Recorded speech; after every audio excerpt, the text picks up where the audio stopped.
Сәлематсыздар ма, құрметті көпшілік? Бүгін сіздерге ұсынатын тақырыбым жаман мен жақсы жайлы. Бұл тақырып өте ауқымды, мағынасы терең, айта берсең таусылмайтын үлкен тақырып. Ақтан Керейұлының біріншіден не жаман деген сөзін бастағым келіп отыр.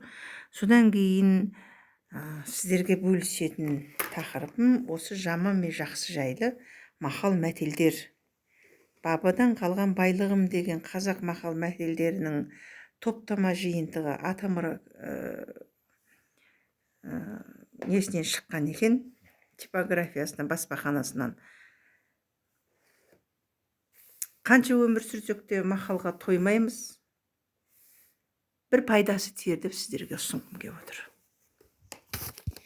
Біріншіден не жаман, білімсіз болған ұл жаман. Екіншіден не жаман, ананың тілін алмаған, қасарысқан қыз жаман. Үшіншіден не жаман, үш жерінен буғызып көрге салған сол жаман. Төртіншіден не жаман, төресін ғаділ бермеген парақор болған би жаман. Алтыншыда не жаман, алғашқы алған әйелің көп ішінде кеңкілдеп тіл алмаған сол жаман. Жетіншіде не жаман, жеткіншектен оқтиып жетпей қалсаң сол жаман. Сегізіншіде не жаман, серке санды ат мініп сергелдің болған жол жаман. Тоғызыншыда не жаман, торғайдай болған бір басың топқа түссең сол жаман.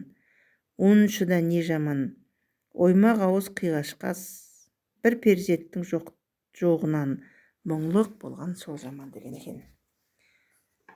Жақсы нәрсе де көп, жаман нәрсе де көп. Кәдімгі өмірдің ақ пен қарасындай дәлелденетін, көп айтылатын тақырыптың бірі. Жоғарыда айтқандағындай мақал мәтелдердің бұл тақырыбы жақсының жаны жайлау деген. Жақсымын деп мақтанба, халық айтпай, батырмын деп баптанба, жеңіп қайтпай. Жақсы кісі қартайса да ақылынан танбас, жақсы ат қартайса да жүрісінен танбас дейді. Биік төбеге шықсаң, көзің ашылады, жақсымен сөйлессең, көңілің ашылады. Жақсылық қылсаң жасыр, жақсылық көрсең асыр. Жарлыға қарас, жәрдемі тиер әр жерде, жақсымен жанас, шарапаты тиер тар жерде. Аз жақсылық ақылды тең етеді, көп жақсылық ақылды кең етеді. Жақсылық жүрген жерде тапшылық болмайды. Қас жақсының белгісі, топтан торай шалдырмас, жолдасын жауға алдырмас.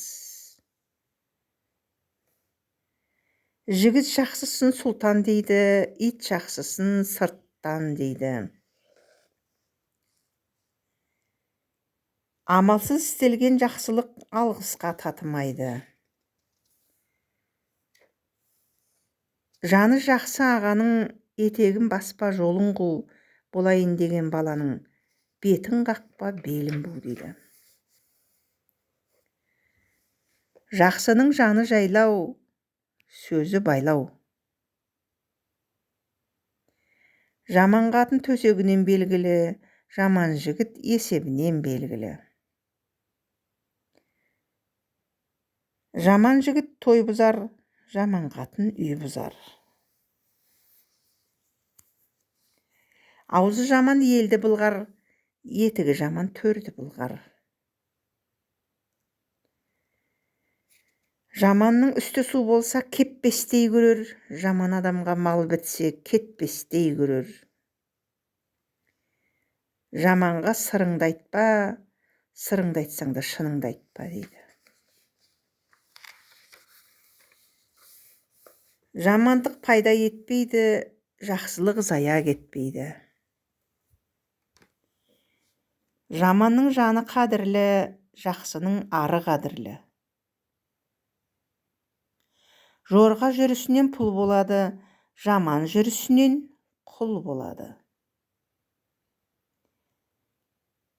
Жолдасың жаман болса, алыс жүріп түн қатпа, қатының жаман болса, кісі алдында тіл қатпа. Жаман ағайын бар болсаң, көре алмайды, жоқ болса, бере алмайды. Жақсы болсаң, күн дейді, жаман болсаң, жүн дейді. Бұл енді дәлелдеуге де келмейтін аксиома сияқты жатталып қалған мақал, өте ауқымды мағыналы деп ойлаймын. Жаман адамнан қарыз алма, қарыз алсаң да қаражат қылма. Жаман адамды қарауыл қойсаң, үстіңе жау келтірер. Жаман адам жақсы болмас, қанша қыдырды арыса да, жақсы адам жаман болмас, қанша жасып қарыса да дейді. Жақсыны сыйласаң, есінен кетпейді, жаманды сыйласаң, есігіңнен кетпейді. Жақсы кісінің ашуы шай орамал кепкенше, жаман кісінің ашуы басы жерге жеткенше дейді. Жаманға еткен жақсылығың жатқа кеткен малмен тең, жақсы адамға қылған жақсылығың арнап бір берген нармен тең. Әркім жолдас болады амандықта, жаман тастап кетеді жамандықта. Қауым елді жамандама, қарғысына қаларсың, қара жерді жамандама, қайтып сонда барарсың дейді. Шығысы жаман қамысты, су ішінен өрт шалар, пейілі жаман адамды түйе үстінен ит қабар дейді. Қандай тауып айтылған мақалдар. Жақсы қыз жағадағы құндыз, жақсы жігіт көктегі жұлдыз. Екі жаман ауыл болмас, ауыл болса қауым болмас. Аққу құстың төресі, жалғыз жатып оттамас, қас жақсының белгісі ғайбат сөзді қостамас. Арғымаққа оқ дейсе, мәстектей туламас, сыпайыға оқ дейсе, жамандардай жыламас. Айтқызған жамандықтың белгісі, қамшылатқан шабандықтың белгісі. Жақсының үйі мен түзі бірдей, жақсылықтың ерте кеші жоқ деген мақал бар екен.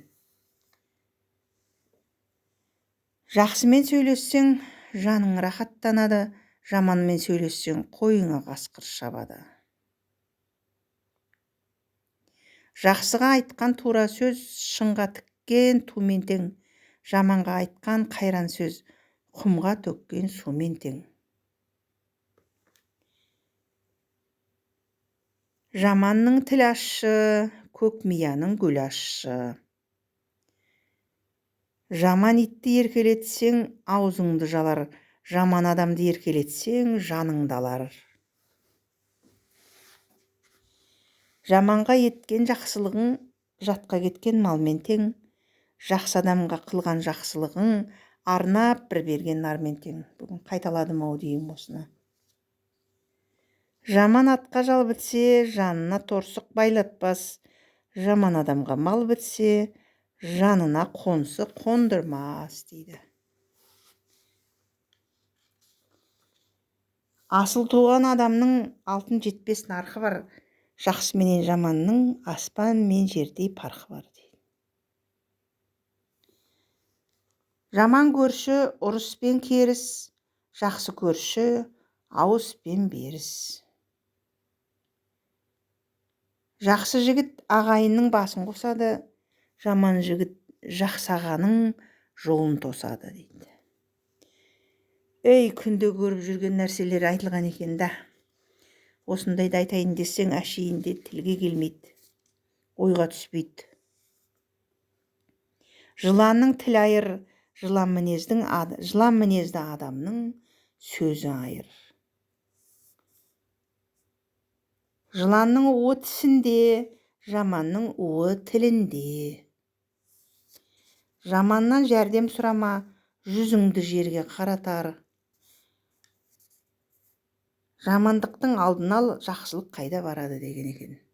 Міне осындай қысқа да нұсқа мақал-мәтелдерді қабыл алыңыздар, пайдаларыңызға жаратыңыздар.